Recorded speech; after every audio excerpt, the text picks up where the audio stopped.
मंचावर उपस्थित सर्व सन्माननीय अतिथीगण आणि उपस्थित माझ्या बांधवांनो आणि बहिणींनो, मी आज सकाळी दिल्लीवरून निघालो आणि निपाणी आणि नंतर 2 कार्यक्रम करत थोडा उशीर झाला, याबद्दल आपल्या सगळ्यांची क्षमा मागतो। आज आपण सगळ्यांनी मिळून मराठा समाज सांगलीचा जो अमृत महोत्सव आहे त्या निमित्ताने पुतळ्याचं अनावरण आणि एक सभागृह देखील या ठिकाणी त्यांच्या स्मृतीप्रित्यर्थ तयार केला आहे। सर्वप्रथम अमृत महोत्सवाच्या निमित्ताने आपल्या सगळ्यांना मनापासून खूप खूप शुभेच्छा देतो, आपल्या सगळ्यांचं अभिनंदन करतो। मला अतिशय आनंद आहे की छत्रपती शिवाजी महाराज हे केवळ महाराष्ट्रापुरतं नाही, तर आपल्या देशाच्या इतिहासातलं असं व्यक्तिमत्व आहे की झाले बहु होतील बहु पर या समान कोणी नाही। छत्रपती शिवाजी महाराजांचं वर्णन यशवंत, कीर्तिवंत, वरदवंत, सामर्थ्यवंत, जाणता राजा, निश्चयाचा महामेरू, बहुत जनासे आधारू, अखंड स्थितीचा निर्धारू, श्रीमंत योगी असं त्यांचं वर्णन केलेलं आहे। रयतेचा राजा, जाणता राजा आणि राजाच्या आदर्शाबद्दलची जेवढी काही गुणविशेषता असेल त्या प्रत्येक कसोटीवर 100% उतरणारा राजा, आदर्श पुत्र, आदर्श पिता, आदर्श शासक, कर्तव्यनिष्ठ, न्यायनिष्ठू आणि रयतेबद्दल पूर्ण समर्पित भावनेने काम करणारा त्यागी तपस्वी राजा, हे खऱ्या अर्थाने त्यांचं स्मरण आहे। आपल्या सध्याच्या याच्यामध्ये एक सेक्युलर शब्द बराच प्रचलित आहे। सेक्युलर शब्दाचं इंग्लिश डिक्शनरीमध्ये अर्थ आहे सर्व धर्म समभाव, धर्मनिरपेक्षता हा अर्थ नाही आहे। आणि शिवाजी महाराजांच्या इतिहासामध्ये सगळ्यात महत्त्वाची गोष्ट म्हणजे ज्यावेळी त्यांनी लढाई जिंकल्यानंतर कधीही कुठल्याही अन्य धर्मीयांच्या मंदिरावर, पूजास्थानांवर कधी हल्ला नाही केला। युद्ध जिंकल्यानंतर ज्या आमच्या भगिनी असतील शत्रुपक्षाकडल्या, त्यांना सन्मानाने त्यांची ओटी भरून आणि त्यांना पातळ शाल, जे श्रीफळ जे काय असेल ते देऊन त्यांचा यथोचित सत्कार करून त्यांना त्यांच्या घरी पोहोचवून दिला।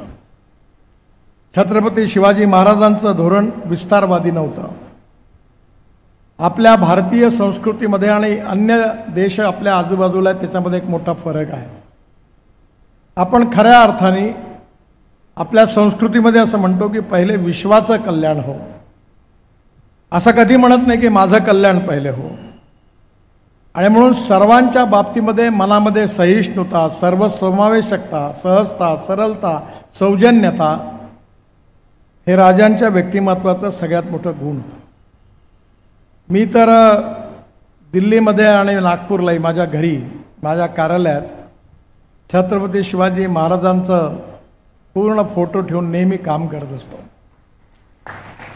कारण जेव्हा जेव्हा मनामध्ये 2 विचार येतात त्यावेळी महाराज असते तर त्यांनी काय केलं असतं यावर त्याचं उत्तर मिळतं।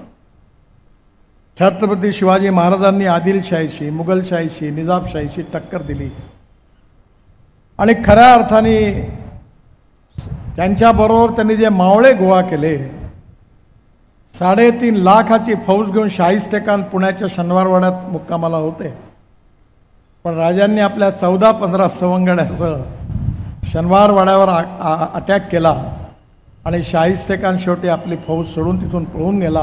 हा इतिहास आपण बघितला आहे। इतिहास आपल्याकरता याकरता महत्त्वाचा आहे की भूतकाळाच्या इतिहासाचं वर्तमान काळात जर स्मरण केलं तर भविष्यकाळ कसा घडवायचा याची प्रेरणा त्या इतिहासातून मिळते। स्वप्न कितीही सुंदर असली तरी ती डोळ्याच्या मागे आपल्या मनामध्ये, आपल्या डोक्यामध्ये साठवून असतात। सत्ता ही डोळे नष्ट करू शकते, पण डोळ्यामागे दडलेली स्वप्न मात्र कधी नष्ट करू शकत नाही, हे शिवाजी महाराजांनी आपल्या आयुष्यात सिद्ध करून दाखवलं. ज्यावेळी आग्र्याच्या किल्ल्यामध्ये औरंगजेबाने त्यांना अटक करून ठेवलं होतं, त्यावेळी आता स्वराज्यावरचा सूर्य मावळलेला आहे अशी लोक चर्चा करायला लागले होते. त्या कठीण प्रसंगातून देखील त्यांनी मात करून ते पुन्हा वापस आले आणि हिंदुपत पातशाहीची स्थापना करत त्यांनी पराक्रमाचा इतिहास घडवत पुन्हा राज्य केलं. खरं म्हणजे ज्या व्यक्तीचा जन्म होतो त्याचा मृत्यू अटळ आहे. एका गोष्टीचं आपल्या सगळ्यांना नेहमी दुःख असतं की समाजाला ज्या माणसाची आवश्यकता असते त्या माणसाचं अकाली निधन समाजाला खूपच एक प्रकारे समाजाला स्तंभित करणारं असतं. विवेकानंदांचं आयुष्य खूप कमी होतं. छत्रपती शिवाजी महाराजांनाही पण खूप कमी आयुष्य मिळालं. पण लोकमान्य टिळकांनी जीवनाचं सार सांगितलेलं आहे की एखादा माणूस आपल्या जीवनात जगला किती यापेक्षा जीवन जगला कसा याला जास्त महत्त्व आहे. आणि म्हणून छत्रपती शिवाजी महाराजांच्या जीवनामध्ये त्यांनी अतिशय कमी वेळामध्ये एक प्रकारे हा इतिहास घडवला. राजमाता जिजाऊंनी त्यांच्यावर जे संस्कार केले, त्यांचं जे व्यक्तिमत्व घडवलं आणि त्यातूनच त्यांची मातृभक्ती आणि पितृभक्तीचा तर परिचय झालाच, पण सर्व समावेशकता आणि सर्व धर्म समभाव हे खऱ्या अर्थाने आदर्श तत्व आणि विचार त्यांनी आयुष्यात त्याचं पालन केलं. सहिष्णुता, समता, सौहार्द आणि सामंजस्य ही आपल्या संस्कृतीची विशेषता आहे. पण एकीकडे सौजन्यता, सहिष्णुता, समता, सौहार्द दाखवत असतानाही राजा न्यायनिष्ठ किती असतो, कठोर किती असतो आणि वेळ प्रसंगी जर आपल्या जवळच्याही माणसाने जर काही स्वराज्याकरता गुन्हा केला असेल तर त्याला कठोर सजा देण्याकरताही कधीही त्यांनी विचार केला नाही. असं आदर्श नेतृत्व त्यांचं होतं. राजा कसा असावा, राजांनी काम कसं करावं, राजांनी रयतेचं रक्षण कसं करावं, राजाची न्यायप्रिय वृत्ती कशी असावी आणि राजांनी सर्व सगळ्यांना बरोबर घेऊन सामावून घेऊन सगळे आपले असं समजून काम कसं करावं याचं उदाहरण आहे. आज ज्यांचा जन्म होतो त्यांचा मृत्यू अटळ आहे.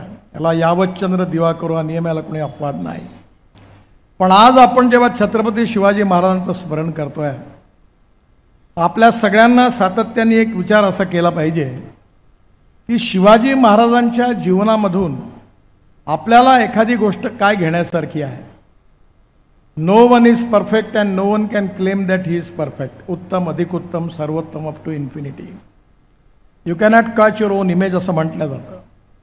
त्यामुळे आपण सगळे काही परिपूर्ण नाही, आपल्यामध्ये कोणी पूर्णांक नाही, आपण अपूर्णांक आहोत. पण इतिहासामधल्या या थोर पुरुषांकडनं आपण काय घेऊ शकतो, कोणती गोष्ट आपण स्वीकारू शकतो याचा निश्चितपणे विचार करण्याची आवश्यकता आहे. कुठलाही व्यक्ती हा जात, पंथ, धर्म, भाषा आणि सेक्सने मोठा नाही आहे, हा गुणाने मोठा आहे. आणि त्याच्या गुणावर आणि कर्तृत्वावर आपण विश्वास ठेवून काम केलं पाहिजे. मी पण लोकसभेला बघतो, माझ्या मनात संभ्रम होता. मी ठरवलं की मी जातीयवाद पाळणार नाही, अस्पृश्यता पाळणार नाही, जातीच्या दरावर मतं मागणार नाही. मी लोकांना स्पष्टपणे सांगितलं, ज्यांना मत द्यायचं आहे त्यांनी द्या, ज्यांनी नाही द्यायचं आहे नका देऊ. जो देईल त्याचंही काम करीन, जो देणार नाही त्याचंही करीन. पण मी माझ्या तत्वाशी कॉम्प्रोमाइज करायला तयार नाही. आणि माझा अनुभव चांगला आहे. राजकारणामध्ये, पॉप्युलर पॉलिटिक्समध्ये कास्ट, कॅश अँड क्रिमिनल हे मोठे ग्रेडियंट बनलेले आहे. आपल्याकडे नाही आहे, असं तुमच्याबद्दल नाही बोलत आहे मी. त्यामुळे आपल्या सगळ्यांना जर याचं शुद्धीकरण करायचं असेल तर महाराजांच्या कर्तृत्वाचं, गुणवत्तेचं आणि त्यांच्या शासन पद्धतीचं, प्रशासकीय कौशल्याचं अनुकरण विशेषतः राजकारणात असणाऱ्या लोकांनी जास्त केलं पाहिजे. आपण जयंती आणि पुण्यतिथ्या उत्सवात साजरा करतो, पण खऱ्या अर्थाने त्यामागे असणारा भावार्थ हाच आहे की थोर महात्मे होऊन गेले, चरित्र त्यांचे पहा जरा, आपण त्यांच्या समान व्हावे, हात सापडे बोध करा. मला अतिशय आनंद आहे छत्रपती शिवाजी महाराजांच्या पायाशी सगळे सुख संपत्ती सत्ता लोळण घेत असताना देखील उपभोग शून्य स्वामी म्हणून त्यांनी आरामात न राहता हे तर रयतेचे राज्य आहे असं म्हणून त्यांनी सर्वसामान्याची प्रामाणिकपणे सेवा केली. त्याच्या उद्धाराकरता विकासाकरता सातत्याने प्रयत्न केला. आज छत्रपती शिवाजी महाराज आमच्यामध्ये नाही आहेत आणि हे काळाच्या ओघात सत्य आहे की जो जन्माला येतो त्याचा मृत्यू पण अटळ आहे.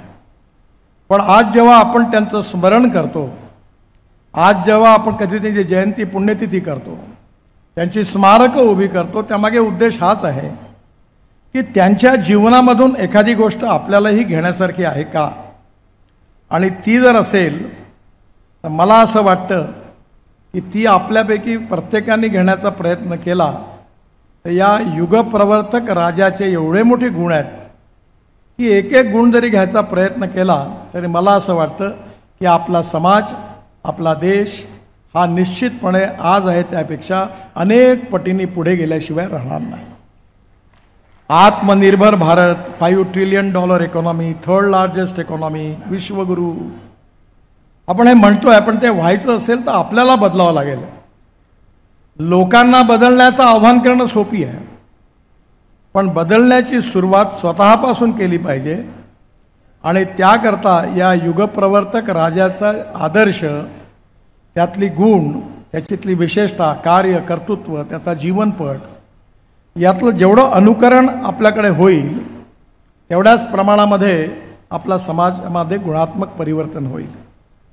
मला अतिशय आनंद आहे की छत्रपती शिवाजी महाराजांच्या या विचाराचं जागरण व्हावं, शिवाजी महाराजांचा विचार पुन्हा एकदा नवीन पिढीसमोर पोहोचावा, शिवाजी महाराजांचं कार्य, कर्तृत्व, नेतृत्व, गुणवत्ता ही विशेषता तरुण पिढीला समजावी, त्यांना प्रेरणा मिळावी, या भावनेने आपण आज हा कार्यक्रम केलेला आहे. मला विश्वास आहे की येणाऱ्या काळामध्ये छत्रपती शिवाजी महाराजांचं कार्य, कर्तृत्व, व्यक्तित्व, नेतृत्व, आदर्श राजा म्हणून त्यांचं असणारं कार्य ही भविष्यातल्या अनेक पिढ्यांना प्रेरणा देत राहील. आणि तुम्ही या ठिकाणी निर्माण केलं जे स्मारक आहे तेही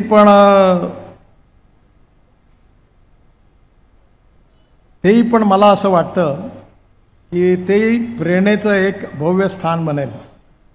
एक गोष्टीची विनंती मी करतो की काळाच्या ओघामध्ये काळ बदलला आहे. मी आमच्याकडे इलेक्ट्रॉनिक्सचा उपयोग करून आम्ही एक फाउंटेन तयार केलं आणि त्याचं संगीत A.R. रहमानचं आहे, कॉमेंट्री गुलजार साहेबांची हिंदीत आहे, अमिताभ बच्चनची इंग्लिशमध्ये आहे, मराठीमध्ये नाना पाटेकरची, आणि 5 ऑस्कर विनर आहेत ज्यांनी कॉन्ट्रीब्यूट केलं. आर्किटेक्ट फ्रान्समधला आहे आणि जगातलं सगळ्यात सुंदर हे केलं आहे. आणि त्याच्यावर मोठा स्क्रीन आहे, असा या तुमच्या हॉल एवढा पाण्यात स्क्रीन तयार होतो आणि त्याच्यावर सगळं बघायला मिळतं. तर शिवाजी महाराजांचं जीवन आता टेक्नॉलॉजीचा उपयोग केला पाहिजे, कारण आता लोक पुस्तकं कमी वाचतात. आजकाल लोक यूट्यूबवरच्या छोट्या छोट्या रील्स पाहतात, एवढ्या पाहतात. मी काही मीडिया सावी नाही, पण मला 3 लाख रुपये महिना मिळतो, कारण पाहणारे जेव्हा ऐकतात त्याचे पैसे तुम्हालाही मिळतात. त्यामुळे येणाऱ्या काळामध्ये छोट्या छोट्या शब्दांमध्ये आपल्याला नवीन पिढीसमोर कसे शिवाजी महाराज पोहोचतील याच्याकरता टेक्नॉलॉजीचाही उपयोग केला पाहिजे. आज मी बाकीच्या विषयावर काही बोलणं योग्य होणार नाही, मला चिठ्ठी आली आहे, त्यामुळे हा कार्यक्रम लक्षात घेता मी सांगली जिल्ह्यात काय केलं आणि काय करणार ते काही बोलत नाही, ते तिथे बोललो होतं. या ठिकाणी शिवाजी महाराजांशिवाय दुसरं काही बोलणं उचित होणार नाही.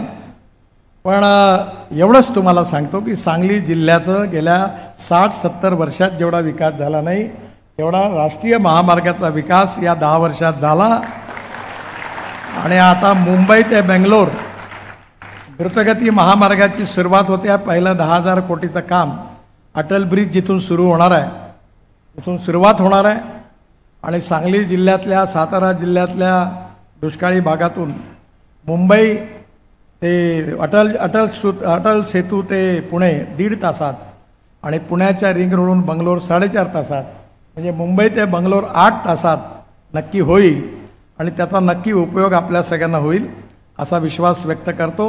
पुन्हा एकदा आपल्या सगळ्यांना छत्रपती शिवाजी महाराजांच्या आशीर्वादाने आपल्या सगळ्यांचं जीवन मंगलमय हो अशी शिवचरणी प्रार्थना करतो. आणि मलाही पण हेलिकॉप्टर त्याच्यात उडायचं आहे, त्यामुळे मी आपलं भाषण संपवतो. धन्यवाद, नमस्कार, खूप खूप आभार. एबीपी माझा, उघडा डोळे बघा नीट.